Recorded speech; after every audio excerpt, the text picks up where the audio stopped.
50 години јубилеј навистина значи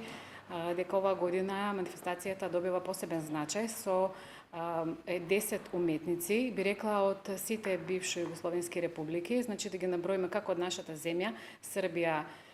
Црна Гора, Босна и Херцеговина, Хрватска, Словенија и секако еден учесник имаме од Романија. Учесниците ќе работат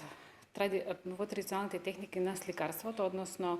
работа на платно. Ние сепак остануваме една од колониите кои што го задржува оној традиционален израз на уметноста, работа со акрил, со маслени бои, комбинирани техники, но во однос на сите сега ново, па и не така нови начини на изразување, да речеме, се движиме кон една електронска уметност, под влијание на социјалните медиуми, ние остануваме на терен, односно работа на отворено, така да се очекува продукција, како и од изминатите години, навистина богата, би рекла. Секој од нив има една неформална обврска да остави 2 дела, кои што ќе бидат во фондот на музеот од Куманово и на општина Куманово. Работат по слободен избор, секој од нив има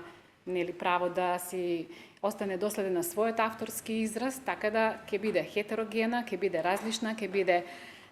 автентична на нивниот израз, ќе ја представиме, имаме обврска како Национална установа музеј да направиме изложба со поддршка на градоначалникот и советот на општина Куманово, така да би им посакала добро да се чувствуваат во Куманово, во Македонија и плодна творечка сесија.